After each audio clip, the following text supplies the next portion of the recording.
I stood in the county clerk's office on a Tuesday morning in March of 1987, holding a deed to 44 acres I'd just bought for $10. The woman behind the counter, Margaret Hollins, been there since before I was born, looked at me over her reading glasses like I'd lost my mind. "Tom Hope," she said, "you know that land's been sitting empty since 1952 for a reason." I knew. Everyone in Hancock County knew.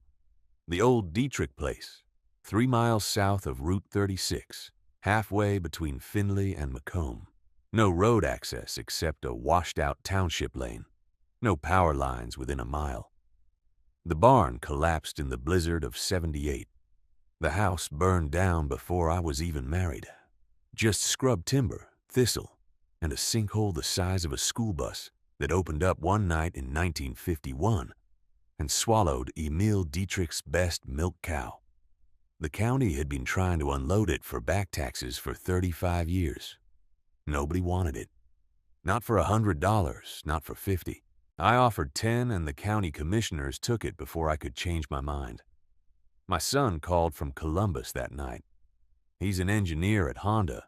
Makes more in a month than I used to see in a year. "Dad," he said, "what are you going to do with 44 acres of swamp and a sinkhole?" I didn't have an answer then.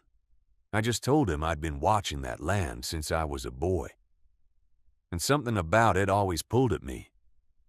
He sighed the way he does when he thinks I'm being sentimental about things that don't make financial sense. But I remembered something he didn't know about. Something from 1949, 2 years before that sinkhole opened up. I was 7 years old, and my father took me out to the Dietrich place to help Emil pull a stump. It was August, hot enough the air shimmered over the fields. While the men worked, I wandered back toward the tree line, and I saw Emil's boy, Carl, maybe 10 years old, standing at the edge of a depression in the ground, maybe 15 feet across, throwing stones into it and listening. I asked him what he was doing. He said, "Listening for the bottom." I threw a stone myself. It took a long time to hit. 2 years later, that depression became the sinkhole. Carl Dietrich left for Korea in 1952 and never came back. Emil sold his herd, moved to Toledo, and died in 1959. The land went to the county. But I never forgot that pit, or the way Carl stood there listening, like he knew something was underneath. The county held that land for 43 years. No one wanted it. Too small to farm properly, too far from town to subdivide, and everyone knew about the sinkhole. In 1987, they tried to auction it twice. First time, no bids. Second time, one bid. $50 from a man in Dayton who never showed up to close. So it sat. Taxes accumulated. The county assessor's office had a file 2 inches thick, mostly correspondence with the state about what to do with landlocked parcels that nobody wanted and nobody could give away. I didn't think about that land again until 2002. I was 61. My wife, Margaret, had been gone 3 years. The kids were in Columbus and Indianapolis, calling every Sunday but never coming back for more than Christmas. I was running 200 acres of corn and soybeans, same as I'd done since 1967, and the equipment was older than most of the men at the co-op. I wasn't looking to expand. I wasn't looking for anything, really. But in October of that year, I got a postcard from the county treasurer's office. It said the Dietrich parcel, Lot 14, Section 9, Range 3 West, was going to tax sale on November 12th, and if no one bid, it would revert to the state for permanent hold. I remembered Emil. I remembered Carl standing at the edge of that pit. And I remembered my father saying on the drive home that day in 1949, "Emil's got good land, but he don't listen to it." I didn't know what he meant then. I think I do now. On November 12th, 2002, a Tuesday, cold and clear, I drove to the county courthouse in Greenfield. There were maybe 8 people in the room. The auctioneer was a woman named Phyllis Kern, maybe 50, reading from a binder. She got to lot 14 at 10:47 a.m. She described it. 2.6 acres, unimproved, no road access, known subsidence hazard. Minimum bid, $10. She asked if anyone wanted to open. No one moved. She asked again. I raised my hand. She looked at me like I'd made a mistake. $10, I said. She waited 30 seconds. No other bids. She said, sold, and I signed the deed that afternoon.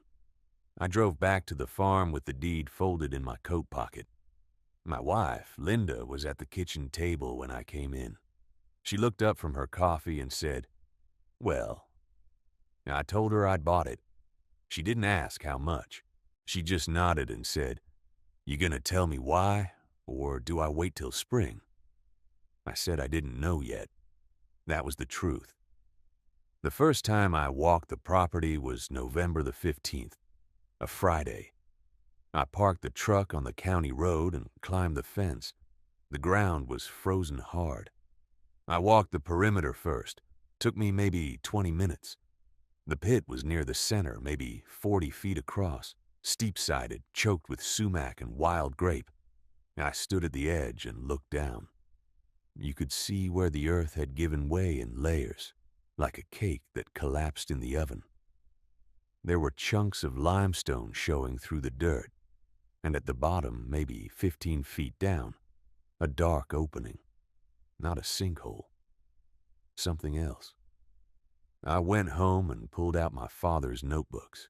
He kept them in a wooden apple crate in the basement, 37 of them, dating back to 1931. Ruled composition books, the kind school kids used. His handwriting was small and slanted. I found the one from 1949 and flipped through until I saw Emil's name. The entry was dated August 3rd. It said, helped Emil Drucker pull fence posts. South 40. He mentioned a spring on the back lot. Said it dried up in 42. Thinks it's gone for good. I told him springs don't die, they just move. He laughed. Below that, in pencil, my father had drawn a rough map. A square representing Emil's property, a dotted line marking a creek that ran east to west, and a small circle labeled Old Spring, check limestone. I sat there in the basement with that notebook on my knees, the furnace ticking in the corner, and I understood what my father had seen. Emil Drucker had good land, but he'd stopped paying attention the year the spring dried up. He'd written it off. My father hadn't. The next morning, I drove back out to the property with a shovel, a steel probe rod, and that notebook open on the passenger seat. It was Thursday, September the 12th, and the air had that first edge of fall to it, cool enough that you could work without your shirt sticking to your back by 9 a.m. I parked the truck near the pit and walked the southern boundary, counting my steps the way my father had taught me when I was 12. The dotted line on his map didn't match the current fence line. That had been moved sometime in the 60s when Emil sold off a strip to the county for road widening. But the limestone outcrop he'd marked was still there, a low gray shelf running along the base of a slope about 40 yards west of where I'd been digging. I knelt down and pressed my palm flat against the rock. It was damp. Not wet, just cool and faintly moist, the way stone gets when there's water moving underneath it. I took the probe rod, a 5-foot length of 1/4-inch steel with a T-handle my father had welded on in 1971, and drove it down into the soil at the base of the outcrop. It went through clay for 18 inches, then hit something solid. I pulled it out, moved 6 inches to the left, and tried again. This time it sank 3 feet before. I felt resistance, and when I pulled it back up, the tip was wet. I spent the next 2 hours working a grid, marking each probe point with a wooden stake. By noon I had a pattern, a narrow seam of saturated soil running northeast from the outcrop. angling down toward the back corner of the property where the pit sat. It wasn't a spring anymore, not in the way Emil would have recognized it in 1942, bubbling up clear and cold. The water had shifted when the county cut that drainage ditch in 1967. It was still there, still moving, but now it was flowing 6 feet underground, pooling wherever the clay layer dipped. And the deepest dip, according to my probe rod and my father's 43-year-old map, was directly beneath the center of that collapsing pit. I stood there looking at that pit for a long time, feeling the weight of what I'd just confirmed. The land had been trying to tell me something since the day I walked it, and now I understood. This wasn't a sinkhole in the usual sense. It was a cistern that nature had been filling from below for decades, and the clay walls were finally giving way under the pressure. The question was whether I could do anything about it before the whole thing collapsed inward and took half the back acre with it. I drove into Greenfield that afternoon, Thursday, June 19th, and stopped at Kemper Hardware on Main Street. Old Dale Kemper was behind the counter, same as he'd been since 1971. I asked him about hand pumps, the kind you could drive into soft ground without a drill rig. He looked at me like I'd asked for a steam-powered thresher. "Nobody's used a drive point well in 30 years, he said. "County won't even permit 'em anymore." I told him I wasn't asking the county. He disappeared into the back room and came out 10 minutes later with a dusty box marked Sears Roebuck, 1954. Inside was a 2-inch galvanized drive point with a brass screen, still wrapped in oiled paper. "Found it when we cleaned out the old stockroom," he said. $15, and I'm losing money at that. I bought it along with 20 feet of galvanized pipe and a coupling wrench and drove back to the property. The sun was low by the time I started, casting long shadows across the pit. I assembled the first section of pipe, screwed the drive point onto the bottom, and positioned it at the northeast edge of the pit, where my probe rod had shown the wettest soil. Then I took the 8-pound maul from the truck bed and started driving it down. Every 10 blows I'd stop, pour a little water around the pipe to soften the clay, and drive it another foot. It was slow, methodical work, the kind my father would have recognized, the kind that doesn't care what year it is or what the engineers say can't be done. By the time the sun touched the horizon, I was 12 feet down, and when I pulled up on the pipe to test the seal, I felt it. The slight give that meant I'd punched through into saturated ground. I attached the hand pump to the top of the pipe, a Bison model cast iron, the kind they used to sell at farm supply stores before everything went plastic, and started working the handle. The first 20 strokes brought up nothing but air and a faint sucking sound. Then mud. Dark, thick mud that smelled like iron and clay that hadn't seen daylight in 100 years. I kept pumping, steady, not forcing it, just letting the mechanism do what it was built to do. Around stroke 50, the mud thinned to slurry. At 70, it turned to cloudy water. At 90, the water ran clear. I filled a mason jar, held it up to the last of the daylight. No sediment, no smell. Just cold, clean water pulled up from 12 feet below. A pit everyone said was dry. I set the jar on the tailgate and stood there a moment, listening to the evening settle in. Crickets starting up in the grass along the fence line. A barn owl calling from somewhere past the Hendersons' place. The pit didn't look any different than it had that morning. Still just a depression in the ground, still ringed with cracked clay. But now I knew what it was. Not a sinkhole, not a waste of $10. A cistern that had been feeding this land since before my grandfather was born, and all it had needed was someone willing to look past the surface. I drove back to the house as the stars came out, the jar of water sitting on the passenger seat. When I got home, I poured half of it into the dog's bowl. He drank it without hesitation, and I drank the rest myself, standing at the kitchen sink in the dark. It tasted like every well I'd ever known, faintly mineral, faintly sweet, cold enough to make your teeth ache. The kind of water you remember. The next morning, Tuesday, May 19th, I was back at the property by 6. I brought a longer section of pipe, a proper pitcher pump, and a length of garden hose. If there was water at 12 feet, I wanted to know how much and whether it would hold under a real draw.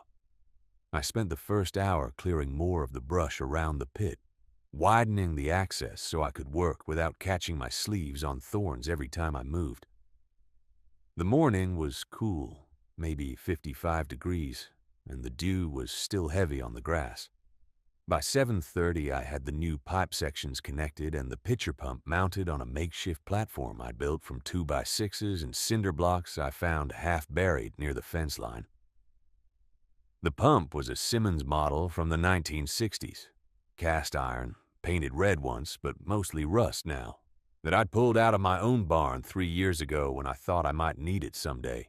Turns out someday was a Tuesday in May on a $10 farm nobody wanted. I primed the pump with a quart of the water I'd brought back the night before, worked the handle 6 or 7 times to get the leather gasket seated, then started pumping in earnest. For the first 30 strokes, nothing came up but air and a faint sucking sound from deep in the pipe. Then a sputter. Then a thin stream, rust-colored at first, then clearing to that same cold transparency I'd seen yesterday. I kept pumping. The stream thickened. After 2 minutes of steady work, the flow was strong enough that I could fill a 5-gallon bucket in under a minute. I filled 3 buckets, then a 4th, then stopped and watched the level in the pit. It dropped maybe an inch, then held. I waited 10 minutes. The level came back up, slow but steady, like the aquifer was breathing. I sat down on the edge of the platform, my shoulders burning from the pump work, and did the math in my head. If I could pull 5 gallons a minute without running it dry, that was 300 gallons an hour. 7,200 gallons a day if I ran it 12 hours. That was more water than most rural households used in a week. For a farm this size, 44 acres, half of it tillable if I cleared the scrub, it was enough to irrigate a market garden, water a small herd, or fill a stock pond that could carry fish through a dry summer. I thought about the county extension agent who told me in 1998 that you couldn't farm without rural water district access anymore, that the old ways were done. I thought about the realtor who'd called this land unimprovable. I stood up and walked the perimeter of the pit one more time, this time looking at it not as a mystery but as infrastructure. The stone walls were plumb and tight, no major cracks, no collapse risk. The iron ladder was solid, every rung still bearing weight after a century underground. Whoever built this hadn't cut corners. They'd built it to last through generations, through droughts and depressions and wars, through all the years when a farm's survival came down to whether you had water when your neighbors didn't. I climbed back up into the afternoon light and stood there in the clearing, looking at the land with different eyes now. The scrub oak and sumac that choked the eastern half, that could be cleared in a winter's worth of weekends with a chainsaw and a brush hog. The soil underneath was clarion loam, same as the good ground 2 counties over that was selling for $8,000 an acre. The southern slope had full sun from March through October. With water, I could run drip lines through raised beds, grow heirloom tomatoes and sweet corn for the farmer's market in Ottumwa, maybe put in a 1/4 acre of strawberries. There was a woman at the Saturday market who sold out of berries by 9 a.m. every week, $20 a flat, and she told me once she couldn't keep up with demand. I thought about the feed store owner who'd smirked when I'd mentioned buying land without rural water access. I thought about my son calling from Des Moines, asking why I'd waste money on a place nobody else wanted. But standing there above that pit, above that cold, clean water rising slow and patient from the bedrock, I understood something they didn't. The value wasn't in what the county assessor wrote down or what the realtor could sell it for next year. The value was in what you could make the land do when you knew how to listen to it, when you had the patience to work with what was already there, instead of trying to force it into something it wasn't. I walked back to the truck and pulled out the county plat map I'd bought for $6 at the courthouse, spread it across the hood and traced the property lines with my finger. 44 acres, a 19th century well that still worked, a timber frame barn that could be saved, and now, water. Reliable, clean, independent water that didn't come with a monthly bill or a utility easement or a meter reader showing up every quarter.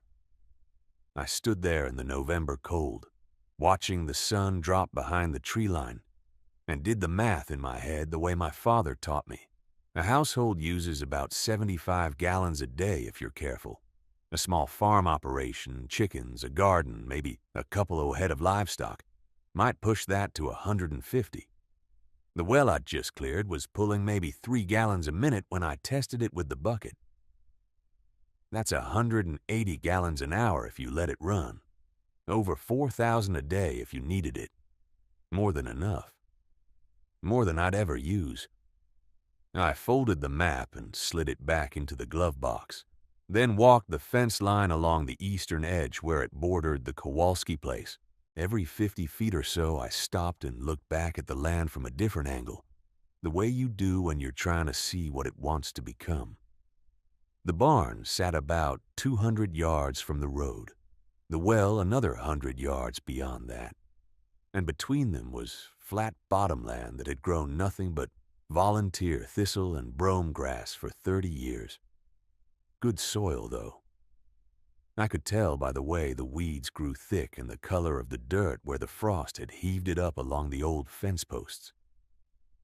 By the time I got back to the truck, the idea was already taking shape. Not the whole thing, just the first piece. I'd need to run a line from the well to the barn, maybe an 1.25 PVC buried below the frost line at 42 inches. Then a holding tank in the barn loft, gravity-fed, so I wouldn't need a pump running all the time. After that, I could tap it for whatever I needed. A hydrant for the garden. A trough if I brought in animals. Maybe even a small system for the house if I ever built one. I pulled a pencil stub from my shirt pocket and wrote the numbers on the back of a feed store receipt. 300 feet of pipe, fittings, a 200-gallon tank, gravel for the trench.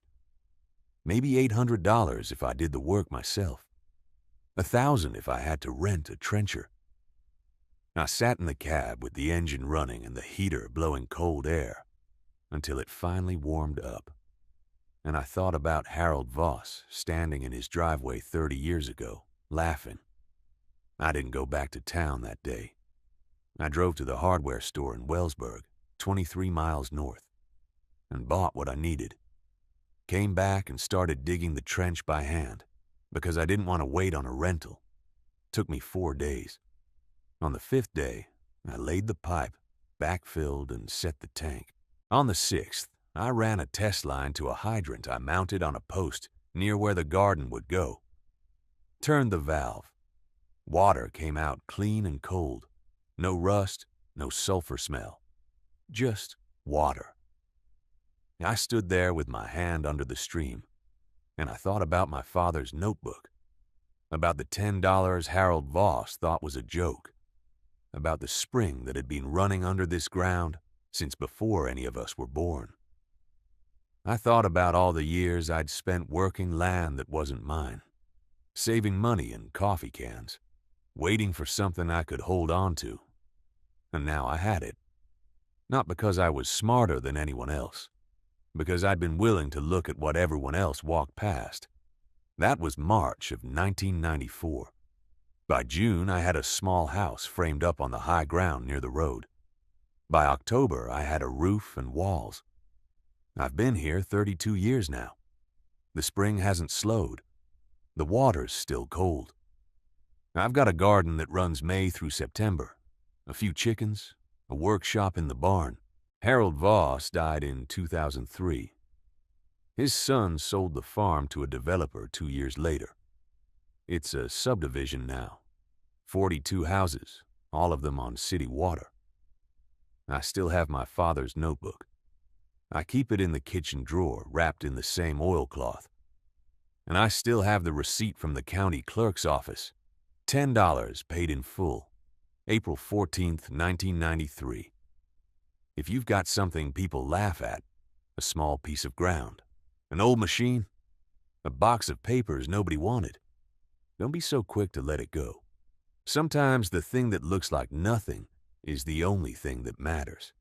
If this story meant something to you, I'd be grateful if you'd subscribe.